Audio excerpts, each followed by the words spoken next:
Hey guys, what's up? So, today we'll be talking about the short story The Man Who Would Be King by Rudyard Kipling. So, first and foremost, let's first talk about the era wherein the story was written. So, the story was written in 1888. So, that year falls under the Victorian Age. So, the Victorian Age comprises the years 1837 up until 1901. So, it was so-called the Victorian Age mainly because Queen Victoria of England lived and reigned during that period. So, it was a long period of peace, prosperity, refined sensibility, as well as national confidence in Britain.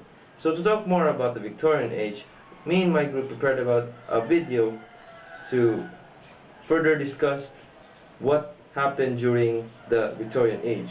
So yeah, here it is.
Right, so that's probably all you need to know about the Victorian age. So before we go deeper into the analysis of the short story, let us first, as we always do, know a little bit about the author of the short story. So in this case, let us know a little bit about Rudyard Kipling.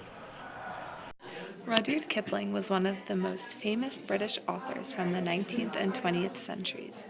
He was born on December 30th, 1865, in Bombay, India.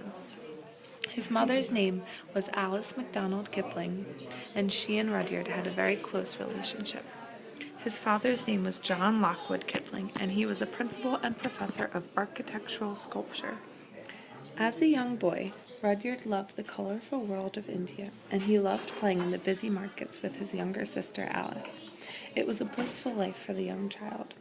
At age 5, his life of bliss ended when he was sent to live with a foster family for 6 tough years in South Sea, England. This was the worst time in Rudyard's life because he would be abused and bullied by Mrs. Holloway, and the only escape he found was in staying at his Aunt Georgiana's home for a month at Christmas time. As many young children who were victims of abuse learned to keep their mouths quiet, Rudyard was a quiet little boy during his years in England. He taught himself how to sneak around and read the books that Mrs. Holloway had banned from him by moving furniture around while he was reading, making it sound like he was playing with toys. As he became more and more fascinated with books, he came closer and closer to a nervous breakdown and was eventually taken out of the home by his mother.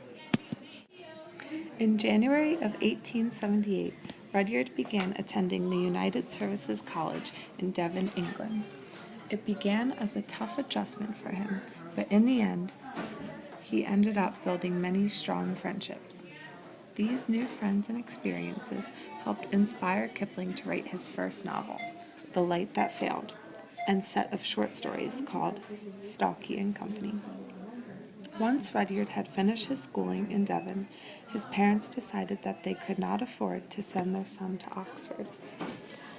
Rudyard's deep love for his home country was rediscovered as he traveled back to India. The love returned to him with a more powerful force than ever before. He acquired a job at the local newspaper called the Civil and Military Gazette as the assistant editor and could hardly control his urge to write. In 1886, he published Departmental Ditties and began to write short stories for the newspaper. After being discharged from working at the local newspaper, Kipling began to seriously think about his future as a writer. In 1889, he moved to the center of the literary universe at that time, London, England. While in London, Kipling met an American writer and publishing agent named Walcott Ballister. The two quickly became close friends, and Ballister took Kipling on a trip to his childhood home in Vermont. It was on this trip that Kipling met and fell in love with Walcott's sister, Carrie. The two had never declared their love for each other until the tragic death of Kipling's friend and Carrie's brother, Walcott. It was after this tragedy that Kipling rushed to Carrie's side and they both confessed their love for one another. They were married in January of 1892 and moved into their first home, named Bliss Cottage in Brattleboro, Vermont. Rudyard and Carrie were very happy together in Vermont. As their family grew and Rudyard continued to write, the anti-British sentiment that they felt in America drove them to move back to England. It was in the Bliss Cottage that Kipling wrote many novels, short stories, and poems, including the early versions of his famous Jungle Book stories. He and his wife also had welcomed 2 daughters into the world, Josephine and Elsie. After some political tension and discord within Carrie's family, the Kiplings moved to Devon, England, where they had a son named John. Rudyard continued to write many well-loved stories and poetry, and in 1907 he was awarded the Nobel Prize for Literature. Being the first English-speaking recipient of a Nobel Prize, it was a very great honor. Kipling continued on to write pamphlets and stories that contained strong feelings towards British imperialism and nationalism. After his son passed away in a battle during World War I, Kipling never regained the liveliness and lightheartedness he once had before. He continued to write, but with much less energy and at a much slower pace than before. He died on January 18, 1936, and was buried in the Poets' Corner in Westminster Abbey. Okay, now, so that's Rudyard Kipling's biography, ladies and gentlemen. So now we move to my other group mates to talk a bit more deeper analysis of the short story. So let's have June and then Hazel. So The Man Who Would Be King, written in 1888, is a short story by Rudyard Kipling.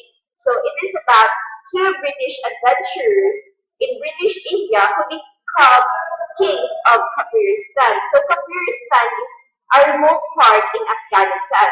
So the story was inspired by the exploits of James Brooke, an Englishman who became the first white Raja in Sarawak in Borneo.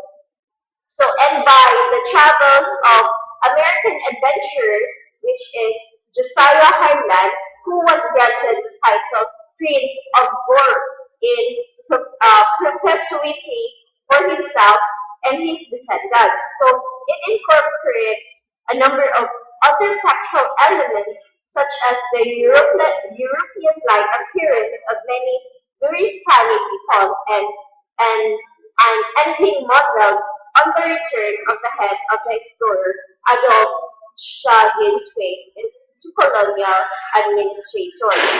So the story was first published in the Phantom Rickshaw and the Other Eerie Tales, which is on the volume 5 of the Indian Railway Library, which is published in A.H. Miller and Co. of Alabahan in 1888. So it is sold. The story is told by a first-person narrator, which is an unnamed newspaper man. So embedded in his narrative is P.G. Carnahan's account of what happened to him and his fellow Daniel Jabat during their attempt to become kings of Kafiristan in his confusing narrative. So sometimes Carnahan refers to himself in the third person. So the story, the analysis of the story, the story kind of portrays as a parody of a biblical story. Like, for example, a God who is sacrificed or crucified survives and returns throughout the story. And the several biblical allusions emerge in this story is that go and be fruitful and multiply. And the other is daughters of men marry gods or devils. The second is it is also a parable on British imperialism. So first, through the fighting and then through the Masonic rituals, Carnahan and Jabot convince the local people that they are the gods and kings. So it is also a dual nature of reality. So real world facts and make-believe world of fiction. So Jabot and Carnahan are always playing rules, which is newspaper correspondents, mad priests, real kings that creating themselves within which they can live. So it is also a commentary on British imperialism, which is the newspaperman's comments on how Britain ruled its huge empire, which is the oppression, crime, the Eastern in the other. Rudyard Kipling had a deep passion for India and its heritage and culture, but what also held the superiority complex beliefs of Western men in his time. So in his view, while the imperialist actions had many negative consequences, in the long run, it was in India's best interest for England and the West to educate and influence the inferior native peoples.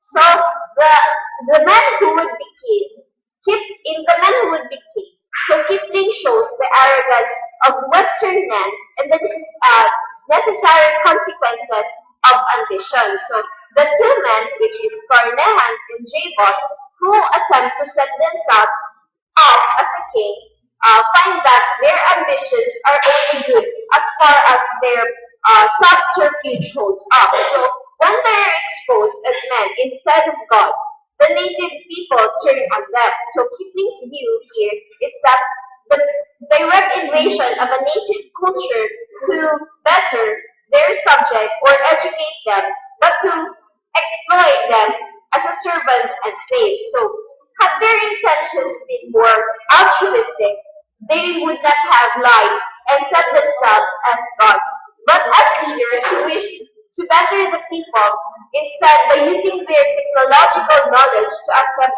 subjugation, they set themselves up for downfall when their lie was exposed. So in the same way, the real life British imperialist tendencies almost always fell apart as the surface altruism fell away under the typical need to subjugate and exploit native peoples.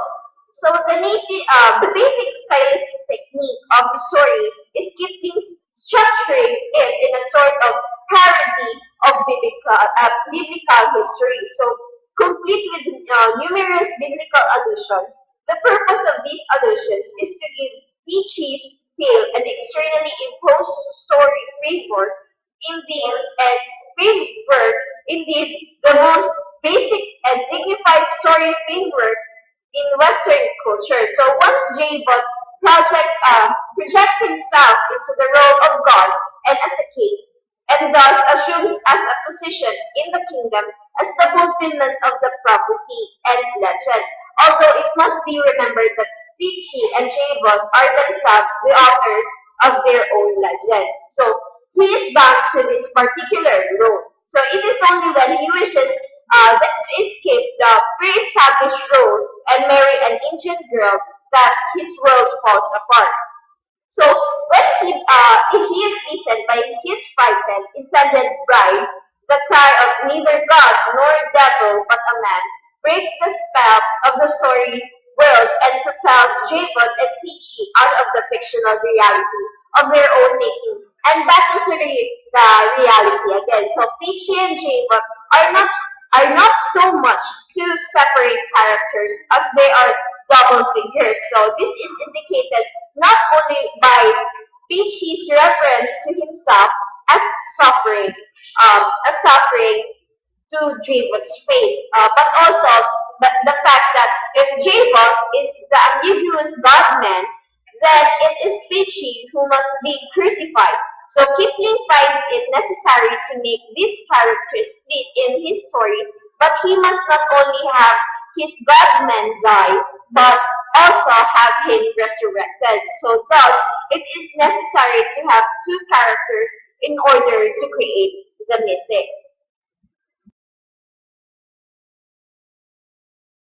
The illusions of power makes man do anything, even bordering on foolishness, just to see it come true. We cite this claim due to the fact that two men who only work as con artists, or in other words, deceivers, somehow have this notion that if they would find even just a single island with primitive ways, they can do some miracles and do things that are otherwise normal for civilized people, but are foreign to the pagan tribes. Then, becoming a king is easier to do, given that his people are ignorant to their ways. Uh, for example, to support this claim, we have the quotation by one of the characters. Neither drunk nor sunstruck, said Jabot.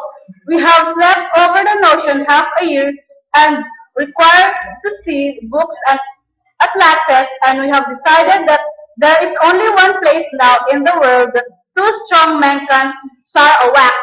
They call it Capristan. By my reckoning, it's the top right-hand corner of Afghanistan, not more than 300 miles from Peshawar. They have 230 heathen idols there and will be the 33rd. It's a mountainous country and the women of those parts are very beautiful. Alright, that's it. So that ends our video of analysis about The Man Who Would Be King by Rudyard Kipling. So I hope you guys learned something, and thanks for watching.